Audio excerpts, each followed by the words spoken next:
Welcome to పూరలోకల్. మద్యం మత్తులో ఓ వ్యక్తి పుట్టింట్లో ఉన్న తన భార్యను చూసేందుకు ఏకంగా ఆర్టీసీ అద్దె బస్సును చోరీ చేసిన ఘటన ఏపీలోని నంద్యాల జిల్లా ఆత్మకూరు మండలంలో జరిగింది.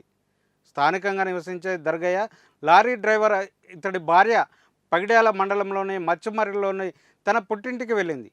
అయితే ఆమెను చూసేందుకు మచ్చుమర్రిలో వెళ్దామనుకున్న దర్గయ్య ఆత్మకూరు బస్టాండ్కు వచ్చాడు. ఆ సమయంలో బస్సులేమీ లేకపోవడంతో సమీపంలో నిలిపి ఉంచిన ఆర్టీసీ అద్దె బస్సు ఎక్కాడు. అందులో దాచి ఉంచిన తాళాలు వెతికి పట్టుకొని వాహనం స్టార్ట్ చేసి మచ్చుమర్రికి బయలుదేరాడు. ఆ తర్వాత కాసేపటికి అక్కడికి వచ్చిన మరో డ్రైవర్ తాను గత రాత్రి నిలిపి ఉంచిన బస్సు చోరీ అయిందని భావించి వాహన యజమానికి సమాచారం అందించాడు. ఈ క్రమంలో గాలింపు చర్యలు చేపట్టగా బస్సు నందికొట్కూరు వైపు వెళ్తున్నట్లు తెలిసింది. అంతేకాకుండా వెనుక నుంచి వస్తున్న మిగతా బస్సులకు దర్గయ్య దారి ఇవ్వకపోవడంతో వారికి అనుమానం వచ్చి యజమానికి సమాచారం అందించారు. దీంతో ఆయన పోలీసులకు ఈ విషయాన్ని చేరవేశారు.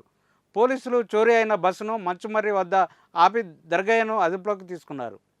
అతడు గతంలోనే ఇలా మతిస్థిమితం లేని సందర్భాల్లో లారీలను తీసుకెళ్లాడని బంధువులు తెలిపారు. అయితే ఈ ఘటనపై బస్సు యజమాని ఫిర్యాదు చేయకపోవడంతో పోలీసులు దర్గయ్యను హెచ్చరించి వదిలేశారు.